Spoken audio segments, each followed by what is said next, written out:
Welcome back to the recap show. On today's episode, we will be talking about the U.S. women's national team's Olympic performances, the Canadian scandal, and we will be joined by three-time Olympic gold medalist Shannon Boxx. But first, let's get into the daily discussion.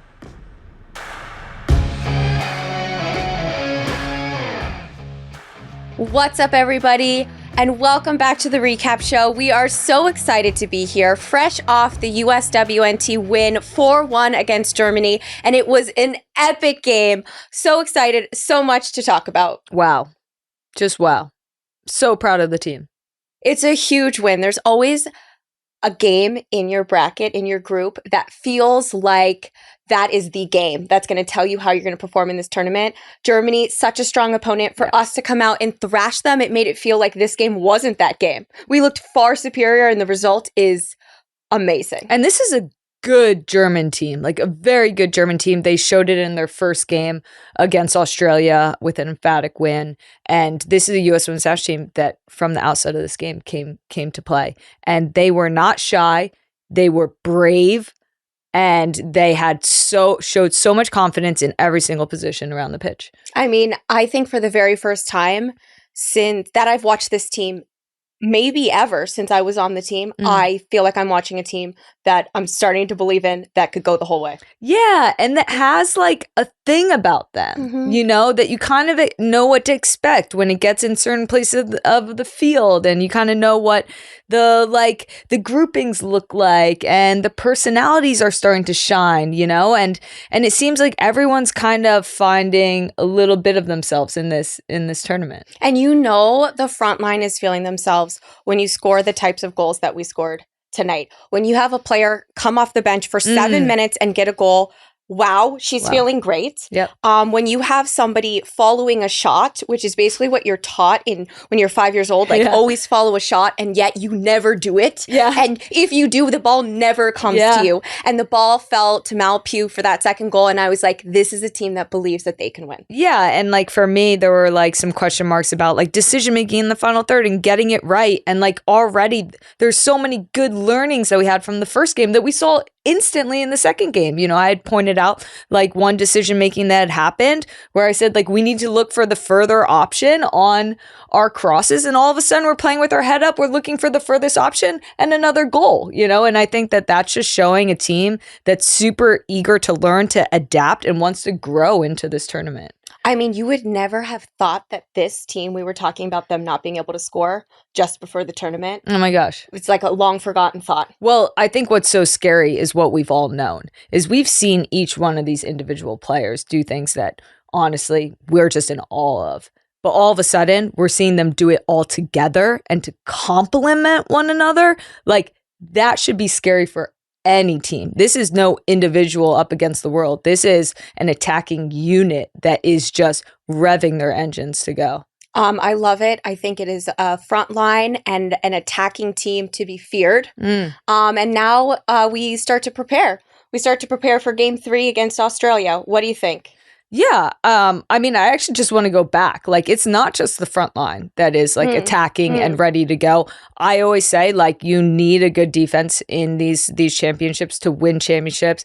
I've already raved about, you know, the center back pairing in Germa and Tierna Davidson. Obviously the stability of a Crystal Dunn matching up against any 1v1 player in the world, she will be ready for. And Emily Fox, who has just taken her game to the next level, especially being over in Arsenal. Yes, I said it. It is looking fantastic. So I feel like the whole team as a whole, even the midfield balance, the midfield, like they honestly, us not talking about the midfield that much is them doing a good job. It's them just supporting the front three. So I just wanted to kind of give shout outs all over the place. Uncle Nair, some clutch saves. And then at the end of the day, you know, our star of all stars, Emma Hayes, like coming up big in the big moments. Like even her, like holding on, like keeping those 11 players out on the field, putting in Lynn Williams, like that, who then scores the goal. I always say that's like such a nod to the manager. A manager making a substitution that makes a direct impact on the game is a nod, you know? And I think that that does a lot for Lynn Williams. It does a lot for Emma Hayes, and it does a lot for the team moving forward. And the expectation is now, gals, 3 goals in the first half against Zambia, 3 goals in the first half against Germany, 3 goals or more in the first half against Australia. Well, you heard it here first from us. We have high expectations for this team. I will say the one question mark in my mind remains to be depth. Yes. We made very few subs. Obviously, T went down. We're wishing her a speedy recovery. Whatever they gave to Sophia Smith, let's give that to T and get her back in. But we had a lot of players going 90. Yep. And game 3, when you've won 2 games, is about management. I'll be very interested to see the rotations and see how the team that isn't this powerful 11 come together to get a win against Australia, which sometimes feels like a really big opponent and a rivalry type game. Yeah, because being like a lot of times in the starting 11, like you kind of like when you have good feelings, you kind of want to keep playing. Yeah. You know, like it's always weird, like in that third game, if you do decide to go with like kind of the second team or a little bit of a mixed bag, like there is momentum in tournaments, but this tournament, I will say over and over again, if the U.S. Women's National Team doesn't win this tournament, it won't be because like they're not good enough or that they can't win it. It will be because of depth, and that's the next equation with Emma Hayes. Like when we're looking to the future past this tournament, like she'll have all the time in the world to grow this into like not just the best team, but the second best team in the world. And she'll develop the pool. Yep. Right now, we're seeing it being pretty thin. So that's going to be a huge management question throughout the tournament. Well, I think it was an exciting game, a thrilling game, and actually fell in line with the rest of the group. You know, sometimes when you play these top opponents, it's tight. It's 0-0. We had a 4-1 win. This 4-1 win was just following Zambia, Australia, which was 6-5. So in our group alone, let's see, 11 plus 5. We had 16 goals this morning. Yeah, I literally was trying to catch my breath. I was so overwhelmed. And I'm just gonna put it out there. Barbra Banda, Ballon d'Or, here. Oh my gosh! You heard it here first. I mean, honestly, I have never seen an individual player be able to do what this woman is doing. It's so incredible. She's played in 5 Olympic matches. In those 5 games, 3 times she had a hat trick. It is not unbelievable that she can be so talented, so clinical, and so excellent. But to do that while Zambia remains under-resourced and under scrutiny and in this drama and playing against some of the top federations in the world is incredible. Like, just think about that she's had to overcome. Yes. And she's still standing out as a star in this tournament. It blows my mind. Every single time I see her play, my jaw drops. Yep. And she's going up against the best teams in the world in Australia, in a United States. And she's going to go up against Germany. That is the game I want to watch because I want to watch Barbra Banda. I want to watch my Copper Queens. And and she's doing it against the best, you know? Like, we're so lucky we've been able to see her play in the NWSL and leading the NWSL in goals, absolutely just having her way with some of the best defenders that we've seen in the U.S. and now doing it the international stage. Like, Ballon d'Or, like, times a million. I haven't seen this in all my days, and it's incredible. And for a country like Zambia, and like shout out to her co-creator Rachel Kundananji, because she's been just like, I mean, if there's like a second Ballon d'Or, like the fact that they're able to do this in a 1-2 punch it's extraordinary. Like, this is not easy, people. Like, what they're doing is really, really hard. I am so proud of how they're representing the NWSL. Yeah. They're making us look good. We're preparing the best in the world. And that brings us to our final hot topic of the day. I mean, the final hot topic is like, you know, a good old fashioned, if you ain't cheating, you ain't trying. Drone gate. And in all seriousness, I just want to take a moment to talk about actually kind of like the severity of this and how emotional this must be for the players that are representing their country right now. It's a very complicated issue. We actually spoke about the Olympics as a whole and this idea of like fairness. And it's funny because we kind of like talk about the difference between World Cups and Olympics and like kind of like what surrounds them. And for some reason, when we talk about the Olympics, there's all this idea of like kind of like fairness. And, you know, we've seen so many different scandals when it comes to Olympics and Olympians in particular. And this is the first one that I've seen in football, maybe. But what I want to say is I 1,000,000% believe that those players are not cheaters. They did not cheat. But unfortunately, the decisions of people that were providing them information, whether they knew it or not, could have been giving them an advantage. It's the exact same thing we talk about when we talk about doping. It's the athlete's responsibility, even if they don't know that they're getting substances put into their protein shakes or whatever. It's still a performance enhancement. So even if you didn't mean to, even if you didn't have the intention, you still have the advantage. Yeah. And that's heartbreaking. That's just heartbreaking because, like, to your point, an athlete that is caught doping, that is completely doesn't know that somebody has been putting something into their protein shake. It's heartbreaking, but they've been given an advantage, whether they know it or not. Yeah. And when we talk about Canada, and especially when we look at past results of Canada, like this is something that is going to have to be heavily investigated. And unfortunately, like at the end of the day, it is the difference between Canada winning a gold medal or a medal or whatever in these competitions. And it's heartbreaking and it's confusing. And I think there's been a lot of gray area in sports about like, look, there's scouting reports all the time of opponents. We get scouting reports. We have a thorough understanding. Like our goalkeepers have a thorough understanding. They're religious about getting as much information as possible through video, through all these things to be able to perform their job at the highest level and at the highest level of integrity. And we know that when our goalkeeper goes out to a PK shootout, she has a list of the PK takers and she has a list of where those PK takers go. And she is making her decisions where to dive and where to try to stop the ball based on that information. And that is the simplest form. And when we talk about like what implication a drone kind of footage, especially in a world championship, when you're practicing penalty kicks, because it's a big part of world championships, like this is something that could give a team a huge advantage. Yeah, and it's a big part of a goalkeeper's job. I always think about this. It's studying.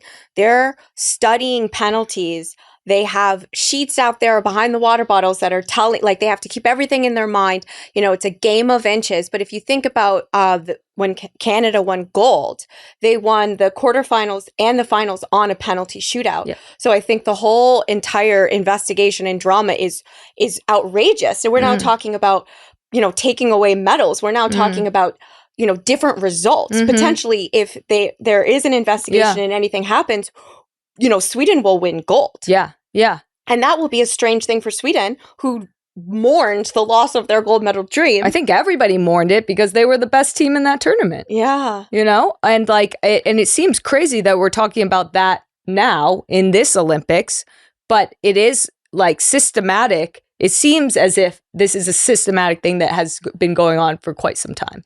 And I also just want to say, I mean, you did a great job. You started and you said it's serious and like we do feel for the players. But on the other hand, this is ridiculous. Who flew a drone over a field and thought that they weren't going to get caught? Yeah. Drones are loud. They're really loud. They're visible. And there was a no-fly zone. And like what? I don't know what the thought process was here, but I guess, you know, if the case is that they had been doing it before, they've been getting away with it. It seems outrageous to me. Yeah, it does seem outrageous. And I think that like to everybody's points, it's like, you know, sports has gotten to such a fine margin. You know, every sport, it's such a fine margin between, you know, like the difference in a podium or difference in a second in like a sprint or whatever it is. And we always talk about those fine margins. And I do think there is like gray area in sport where people are pushing it past the point of even knowing what is fairness in sport anymore. And when I think about this, I think like my heart just like breaks for the players, you know, because I think if that was us and our coaches were being investigated for this, and that was going to influence our success or our past success, I would be furious. Absolutely. I mean, but there's nothing those players can say that's going to help this situation. Well, they trained just as hard as everybody else. They prepared it. Sometimes some people, it's their first Olympics. You've got the whole spectrum of emotions. But do you think that the punishment that FIFA decided on, which was -6 points and banning the coach for a year, do you think that that was a fair punishment? I think right now, but it will absolutely not be a fair punishment if they don't go back and investigate. I would also think it's very confusing to have them still competing, but at a loss of 6. They just beat France. Yeah. They have 6 points that they've earned, but they have -6. So now they're at 0 after 2 wins. I think it's very confusing. It's confusing for all the other teams in that bracket. It's confusing for them emotionally. I really can't even imagine what those players are going through on the field. But bravo to them for going strong and upsetting the host country and playing through, enormous amounts of craziness and chaos. Yeah. All right. Well, we will see what happens and how this investigation unfolds. And the tournament is heating up. I think what I heard from you this morning was now it feels like a world championship. So LFG. Contrary to popular belief, dehydration isn't the biggest problem facing athletes. Overhydration is. Thanks to misguided hydration guidelines, you see lots of athletes overhydrate and dilute blood sodium levels, which can cause headaches, fatigue, muscle cramps, dizziness, and more. Enter Element. Element has enough sodium, potassium, and magnesium to help you feel and perform your best. Plus, it has 0 sugar and artificial colors. I love the way Element tastes and how it makes me feel. Have you tried the chocolate salt with coffee in the morning? Sometimes I'll go for a little spice with the mango chili flavor while watching the games in Paris. And now Element has a fantastic offer for us. Get your free 8-count sample pack with any Element purchase at drinkelement.com/recap. That's drinklmnt.com/recap. And be sure to try the new Element Sparkling, a bold 16-ounce can of sparkling electrolyte water. And the best part is, Element offers a no-question-asked refund. Try it totally risk-free. You have nothing to lose and electrolytes to gain. Big thanks to Element, and now back to the recap show. Tobin and I are so lucky that we get to bring in some of the coolest, most accomplished athletes and changemakers in the world. And that's why we're so incredibly excited to welcome our guest for today's episode, Shannon Boxx. Shannon Boxx is a U.S. women's national team legend, a 3-time gold medalist, a World Cup champion, toss in an NCAA champion as well, a mom, and just somebody that we're just so delighted to talk to. So let's not wait anymore and let's bring her in. Welcome, Shannon Boxx. Welcome, Boxy. Yay! Hello. I mean, I feel like now I'm kind of like, I call you like Shannon more than Boxy because I feel like Boxy was like such a sports name. It would be weird to be like Boxy. Like, I feel like I actually have to like treat you like. No. Keep going with Boxy. I mean, you're the voice I heard in my head all the time in games. So I was like, amazing. It was like, you were the first one always like, if I got a tackle at the beginning of the game, I was like, I heard Tobin's voice first. And I was like, I gotcha. You're right. That was my role on the team, was to just be super encouraging from the box. Or from the box. From the bench. You wish it was from the box.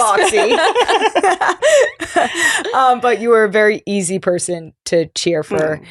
I'd love to start this off because when we heard this, we were just like shocked. There's obviously the U.S. Women's National Team players. We have like an abundance of just like incredible players that have played for us. But you are a 3-time gold medalist. Like, 3. Like you, every Olympics that you played it doesn't just happen. I'm kidding. You won. I know. That's what I'm realizing. It felt like it, but was there anybody else? Yeah. I think it's like you can probably count it on one hand. I think Hale. Who else? Piercy. Piercy's had more. More gold medals? No, you're right. 3. She's at 3.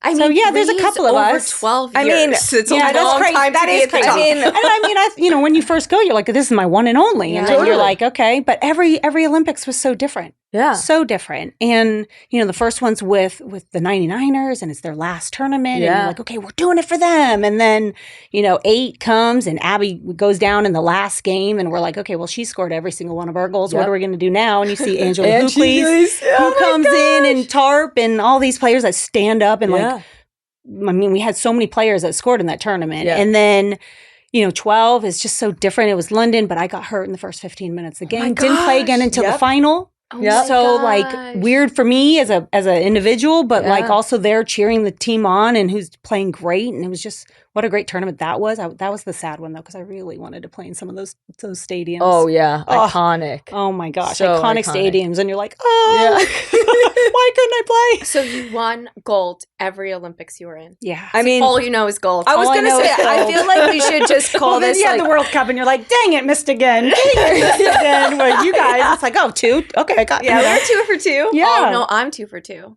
You're 2 for 3. Yeah. Yeah. See? Sorry about that. It's all right. Right? you live, you learn. But clearly, like, you should coach or teach a course like How to Win a Gold Medal by Shannon Boxx. Hey, it's obviously, it's just so much about the team. And that's it. Like every single one. And when I think about each team, it's like, teams coming together. You look at this team right now and they're loving it. They're having fun playing together. The connection, that's what wins. Yeah. That's what wins. What was your first Olympics? That was 2004 in Athens, which was a really special Olympics. What was that like first Olympic moment, whether it was like when you first found out you were going to be on the team or when you actually got there, or like what was your first like, oh my gosh, this is the Olympics?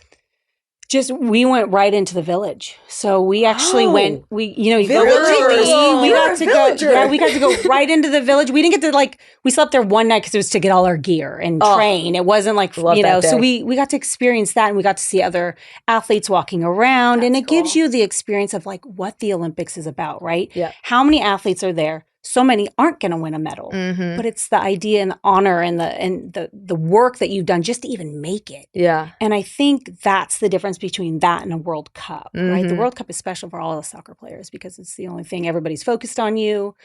But the Olympics, there's just something magical about it. Something you dream of. I mean, I don't know about you, but I had tape on the floor and I was pretending I was a gymnast when I was a little kid. Like you watch the Olympics and you always dreamt about being an Olympian. And then I went to my sister's in 96, right? Yeah. So then I'm like, I really can we want just to do talk this. about that? So we actually have 4 medals, gold medals. I was going to say, your sister is also an Olympian. Yes. Gold medalist. In softball. Wow. I think we're still the only sisters in 2 different sports. I mean, because obviously you think about Serena and Venus. It's a family show. How to Win Gold. There we go. My mom will be on it. My sister. But that is what's so special, especially when you walk into the village. It's like athletes of all shapes and sizes, different countries, but different sports, like all blended together. It's really, really magical. It's really magical. It's so cool. I think like you're clearly like a winner, right? Like you just have it in your DNA. Like it's. I mean, you won an NCAA championship with Notre Dame, which probably was that their first? Yep. Like, come on. Yep. Couldn't wear baby blue for a while there. I have some Notre Dame stories to throw back at you, but it wasn't the time that you played, so I probably wouldn't have had a success story. But I think that like winning is a habit.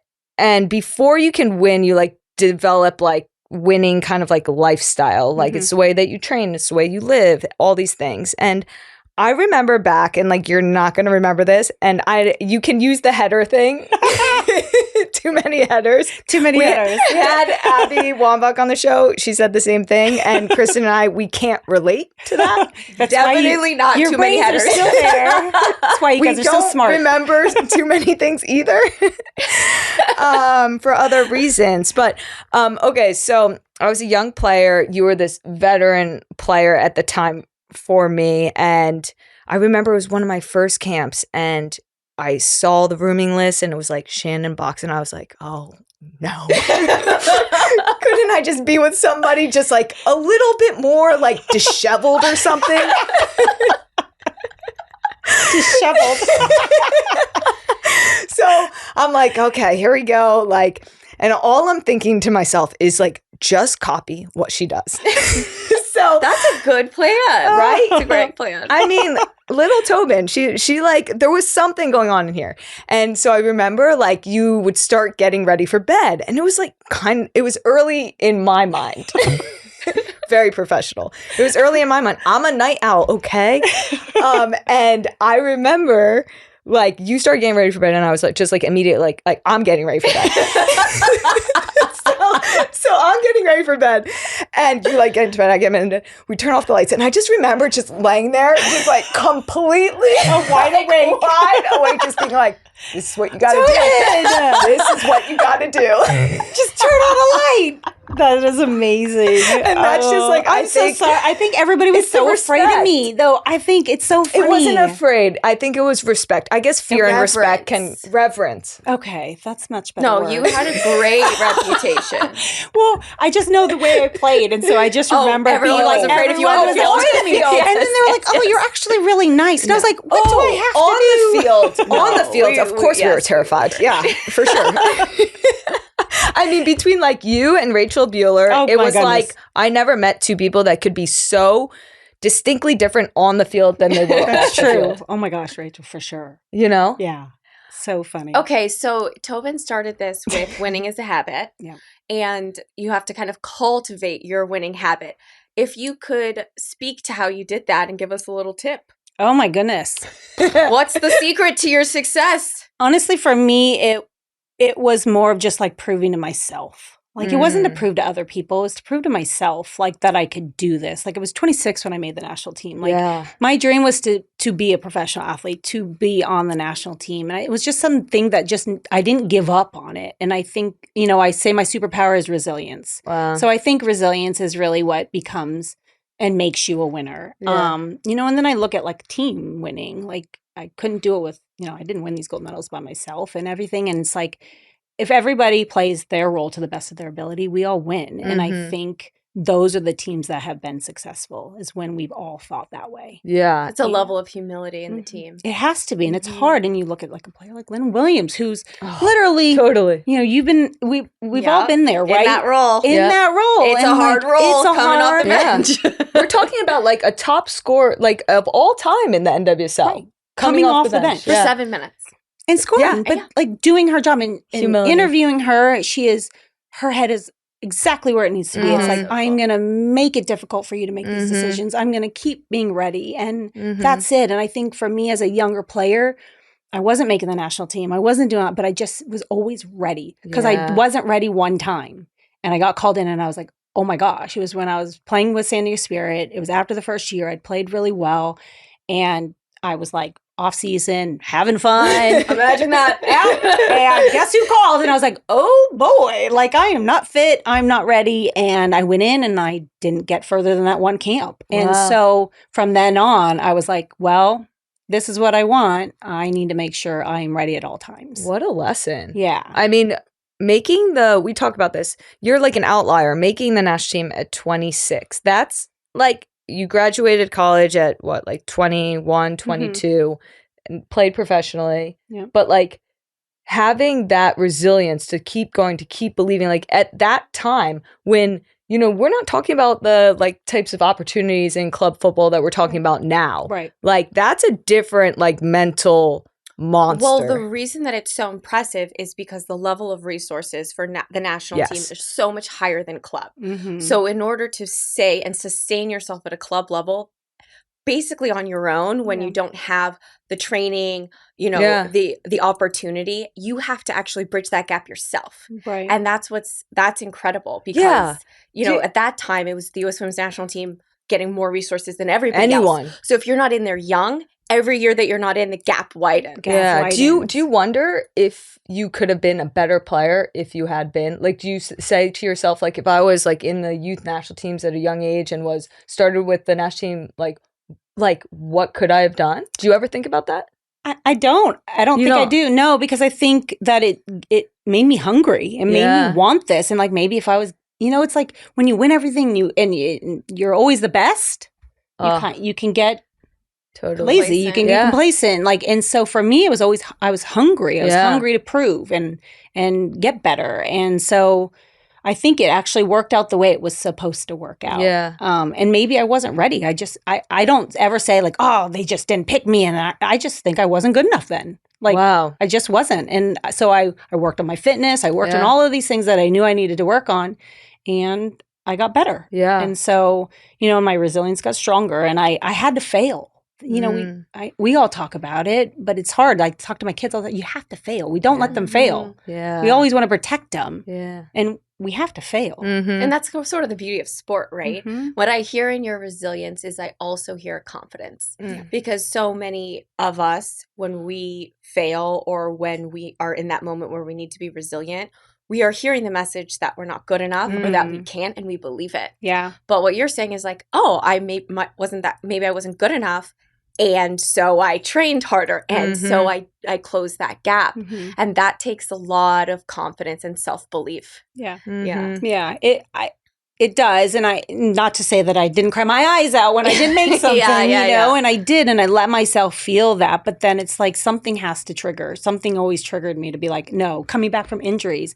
Oh my gosh, when my knee and I was out for that big period of time, people were playing in my position. It's like, oh my gosh, am I ever going to be able to do this again? Yeah. And you start to go down that spiral going down, and it's like you got to snap out of it and be like, okay, well, just one day at a time. How do I walk? How do I jog? How do I run? How do I kick a soccer ball? If you take little steps at a time instead of look at this big picture of like how much it's going to take for me to come back. Yeah. I learned to take little steps and like celebrate the little things. Yeah. Those are such good lessons. Like it's actually incredible that at 26 years old, you get your first cap. You go on to get like 5 shy of 200, I think. 195 195. Come on. Where are those? Why wasn't the coach at the time just putting me in? I know. You should have had 5 retirement games just to get you over the edge. I mean, you're a Hall of Famer. We'll just give them to you. 200 caps, Shannon Boxx. Thank you very much. But you are the most capped Black player ever for the U.S. Women's National Team. And that is so cool. Big. Yeah. I feel very honored that I get to say that, and I'm very excited that will not stay. I want it to not stay. Like I want someone to come. Well, that'll be really hard. 195 195 caps especially, is a lot. Yeah. I don't know if these young ones are going to be getting that many caps. We'll see. We'll see. But they'll try. Yeah, they'll try. I mean, but it's a big honor, and obviously seeing the diversity. We've Pressy, we both have been there in the way that we were one of the few. In 2015, I think it was you, me, and Sid. Yeah. And now we've got a whole front line and a whole half the roster. Yeah, half the roster. Black or white. Yeah. Right. And it's incredible the evolution of soccer that has allowed for, it to move from an upper middle class white sport in a subtle way. Right. We still got way to go. Like globally, the game is a lot more grassroots. Right. But I don't even know what it is that it has allowed this evolution to happen. Yeah. It's a beautiful thing to watch the team and actually see the country. But it's seeing us play. It's as a little kid, you said it earlier, watching in San Diego Spirit. Like, how do we do that unless we see it? We see Bri, we see, so representation matters. All right. Now it's time for everybody's favorite segment, Community Questions. I'm going to read a relevant question from Kylie from Linwood. She wants to know, would you rather never wear a hat again or always wear a hat? Never. Good answer. Why is that? I don't know. Like, I've never slept with a hat, so I feel like that could be difficult. But like in the olden days when like houses were cold and they like wore like I just think of like the Scrooge where he was like in his like long johns and like this like long hat. Oh, the long hat. I was imagining like a baby real cat. person or like a baby hat because babies' heads get cold. Yeah. No, so I don't want to do that. Also, like I think hats are cool and all, but hair is cool too. I don't know why I'm laughing so hard. Melanie from Germany asks, "Oh, you okay, Melanie? Are you doing okay after that game? Do you remember anything about playing each other in the NCAA final?" Yes, I do. I remember that UNC should have lost. Because I got called offside for that goal, and my dad talks about it every time he sees Tobin. Interesting. You know what I remember? I don't want to know, actually. I remember how cold it was. Like that they purposely moved this NCAA final to Texas because it would be like a better time of year in like November or whenever it was. And then it was like hailing and freezing. And all I remember is like everyone in the stands being in ponchos and it just being like so cold and so miserable for a final. So I can imagine that was really disruptive to you. Who cares so much about temperature? But I think I was like, yeah, let's go. Yeah, I don't remember the temperature, but I do remember my family going through a storm to get there and it being very traumatic. Yeah. But I was really chill about it. Yeah, and that was my senior year, so I feel like in a lot of ways it was like nice that I got to finish. Unfortunately, I then went on and lost again in the final my senior year. Well, that has nothing to do with me, so. You're right. All right. Nicole from Brooklyn asks, in a recent USWNT TikTok, members named their favorite Olympic heroes. Lindsay Horan said you were her Olympic hero. Who is your Olympic hero? Wow. Well, that was really, cute moment. really cute, for sure. I wish I was playing in Olympics with Lindsay, and I'm so proud of her. Olympic hero. You know what? Ooh, I was going to say my mom. Cindy, she's just popping up everywhere. You know, my mom did not play in the Olympics, but she was a 3-star athlete in college. A 3-star? A 3-sport athlete in college. And I think that's like so remarkable. I definitely got my athletic ability from my mom.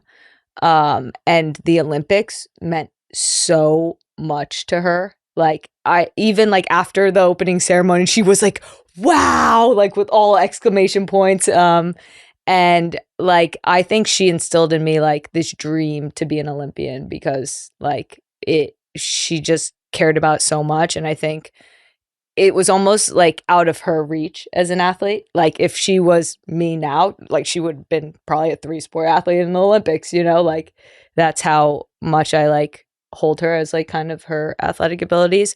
So it's pretty cool that I get to kind of live out her dreams as an Olympian, and I hope she's proud of that. What do you think she liked about the Olympics?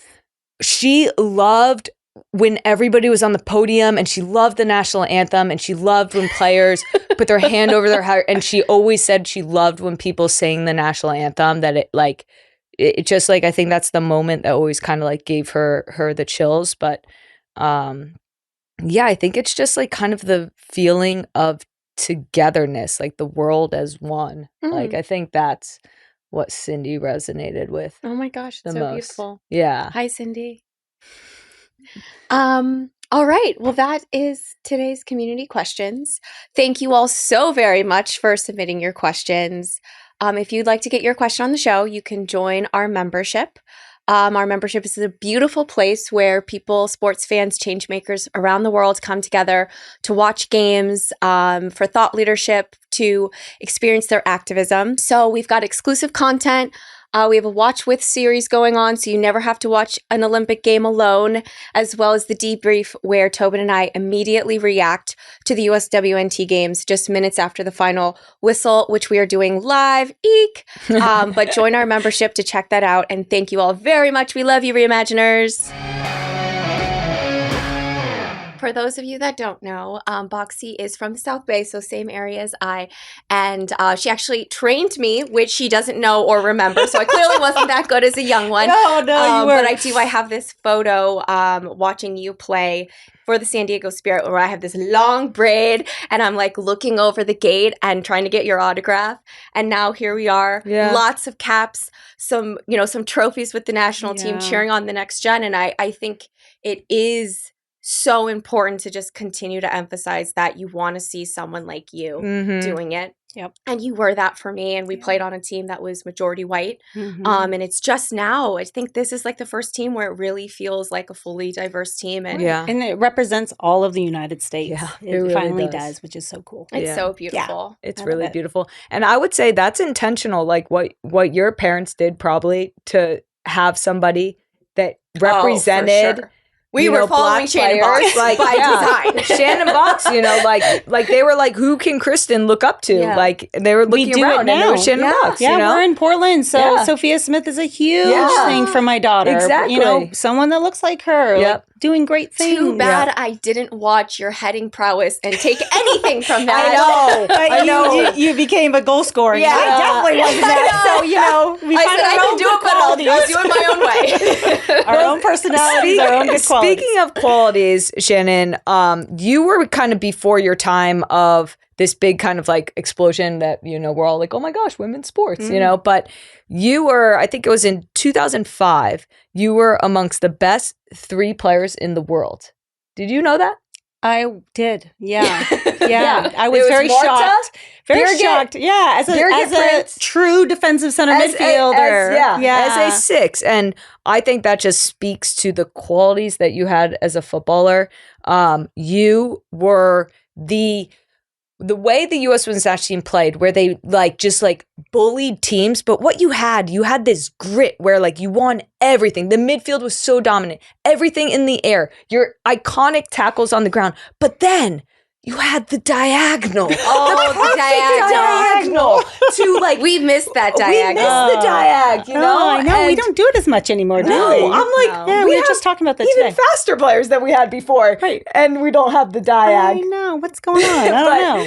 But it really, when I think about you, I do think about, just class as human, but class as a footballer, Thank you. Coming from you, class. thank you. And it's amazing. And honestly, looking at now you get to kind of commentate, you get to follow the team in a different way. But looking at this team and being at this Olympics, we just watched that huge win over Germany. Such a great win. What do you see in this team? What's exciting you? And what are your kind of predictions? Well, first, exciting me, this team is by far just so talented. Yeah. The skill level, they just have everything. And you look at that front line, but then you look at the back line, and then you look at the midfield. I can't even take one line that's we're really low at this stage at this point. But for me, I think what excites me is that, every year that we've been on the team, right? It's the US, we're just transitional, we're this, we're fast, we're aggressive, we're fit. And you're starting to see that this team can be both. How do we be both, right? Yeah. And obviously you were ahead of your time, I feel like.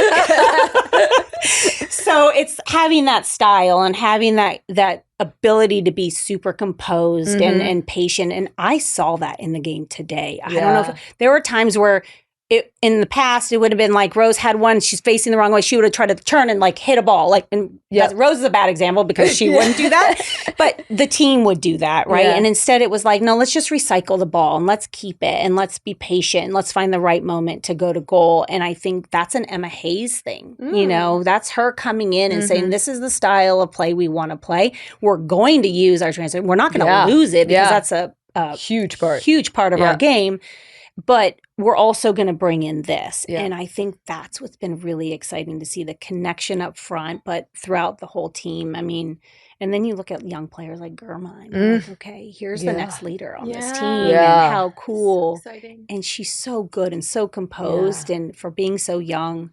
I'm just really excited. I see them going far in this, especially now. I was a little okay, where are we before with the send-off game? I mean, they were playing a low block. And when you have, we've all been there, when you have 10 players behind the goal, or the ball, it's so hard to score. Yeah. So, but to see them get 7 goals already, they're starting to find their confidence. You're seeing how much fun they're having out on the field. So I see them going really far in this tournament. Yeah.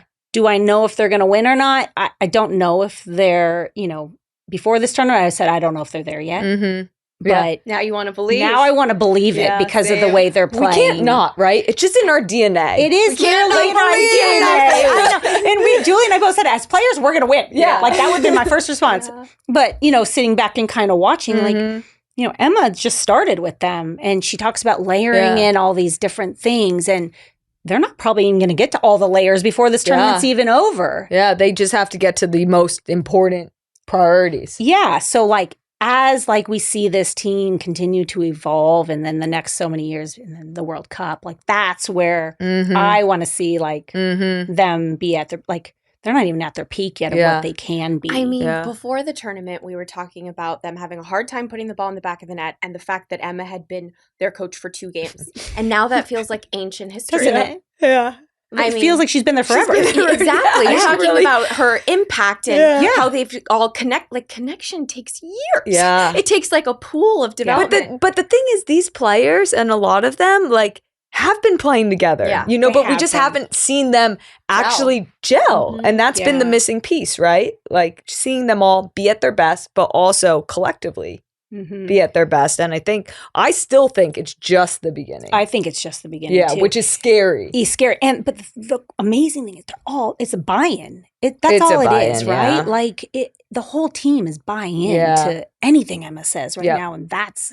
Well, you've had an opportunity to speak to Emma, right? A couple of times. What has been your takeaway? You've obviously played for great coaches. Yeah. What's the thing that kind of stands out to you? The thing that stood out to me is one, obviously she's a great tactical coach. Yeah. We knew that coming in, right? And that she would make these big decisions and changes and her subbing in Lynn at the perfect time, right? We knew she would be able to do that. It was the human element that I was whoa. The way she made sure that the players were good, the way that she stated that she wanted to make sure every player got an opportunity to show in front of her. Yeah. There's so many coaches that, nope, not doing that. Just we're going to be this. And this is the group I think it's going to be. And the way she just takes care of players. Yeah. And if I'm a player on that team, and I know she cares about me as a human, I'm going to want to play for her. Yeah. So I think the human element that she's brought to this group also leads into this buy-in. Yeah, absolutely. That's really different, I feel culturally from the U.S. women's national team of the past. Great. And not to say people don't care about the humanity, but it's sort of it's kind of winning first. Yeah, it's sort of like the Hunger Games, right? Yeah, it literally. We all talk about that, right? It's battling, and then all of a sudden it's we made the team. Oh, we're best friends. Now we're best friends. Now we're best friends. 23 best friends. But you kind of are because you go to war with the people, and so you're sort of respect. Yeah, exactly. You get there, but you get through a different route. Yeah.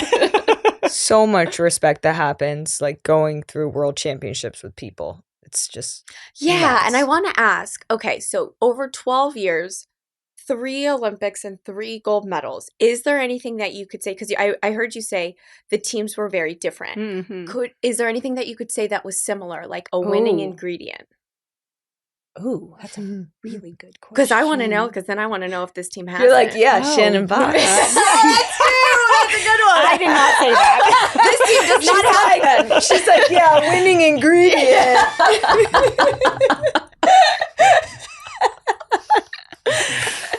I just think I think it's the U.S. mentality. I really do. I think that comes out. I think it's when things get hard and things are a mess, and because it wasn't all perfect, Never. Yeah. Was it 2008? Yeah, we lost the first game. Yeah. We lost the first scrimmage that we were in China, and then we lost the first game, and we were I remember being in the weight room with Norway, and I was oh. Yeah.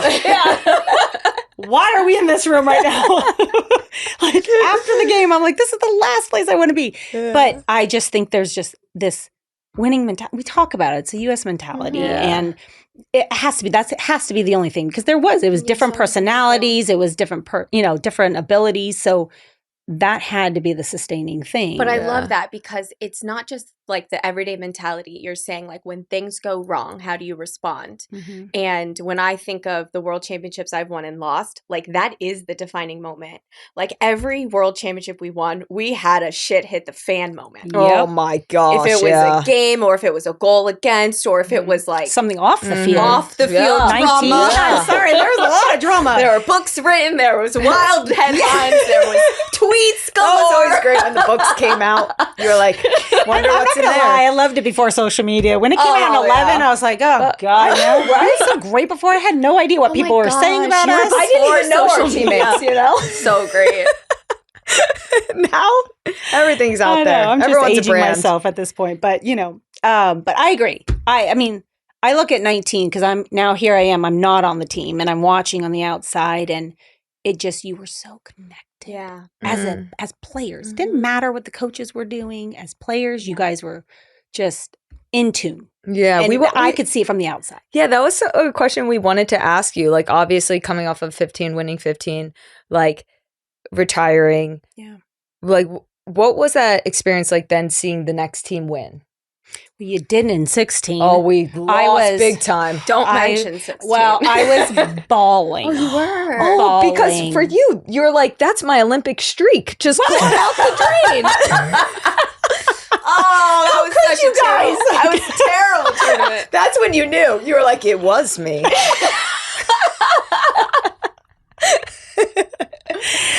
Oh, gosh. Oh yeah. No, I was bawling. So sorry.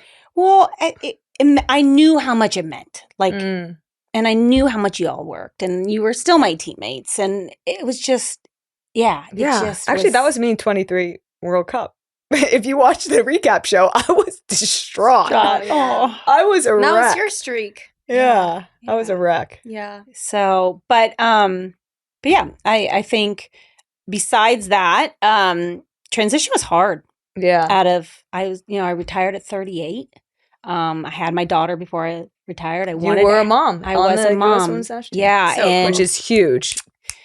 Not easy. No. So you see, Crystal's doing it. You have Casey on there. Like it's so cool to see them still going crazy. But it took me about 4 years to kind of really figure out what I wanted to do next. Mm-hmm. And it was a really difficult time because here I am wanting to extend my family. I had my son, a year later, and I was like 2 little kids and I had no direction, no passion, nothing. And I was really lost and was trying to figure it out. So it took me a really long time. And 4 years later, I started doing some leadership development things with women in the business world and corporate. Yeah. And all of a sudden I was like, well, why couldn't I do this for female athletes? Yeah. So you're a co-founder, like same with us, which is really cool. It's really fun to be a co-founder. Yes. Talk about like what you were just talking about, kind of that transition and why it inspired you to start a business. Mostly coming from my own experience and how I felt there were zero resources for me to kind of say, what else do I love to do? Yeah. My focus for, my entire life was sports. We never had any time to go get a job and do something different. We ran camps, we did that, right? But like for me, it was just like, how do we do this? And you start researching and you're like, wow, 20% of athletes are in a crisis after they transition out of sports. 80% take over 2 years. And I'm like, this shouldn't be this hard, right? We should be having things in place to help us find what's next. And so I was like, every time you start a company, it comes up with an idea, right? Yeah. And I think solving for me, solving a problem. And so I own a company called Ethos Mentality Group. We run a program called Athletes Redefine. And it's for elite female athletes. So any sport, not just soccer. And what makes somebody elite? Is this like college? We say is this professional? Post-college. Post-college. Yeah. So in the professional world on national teams, it could be not even just in the United States. So we've been speaking to people outside of the U.S. We really are trying to get to current athletes as well. So not just those that have already retired. It's current athletes to say, hey, this is something you should start to think about. There's such a stigma that we shouldn't be thinking about anything else but our sport. But that puts us at such a disadvantage when we finish. Yeah. And so for me, we've created Athletes Redefine, and we help and empower pretty much athletes to find and create their own authentic path and equip them with like tools to move forward. We don't help them find jobs because we're all pretty focused people.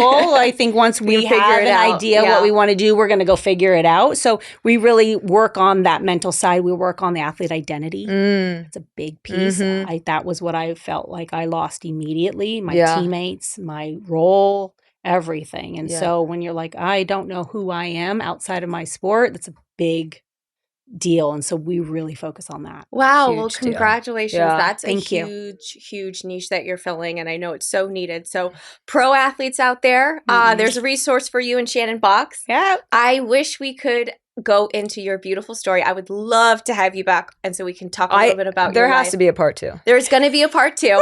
Love it. Post-Olympic. But this was fantastic to have you. And I just think 3 U.S. Women's National Team alumni, we believe. We do. I believe they can go all the way. We believe. Yep. So we like to end each episode by looking ahead.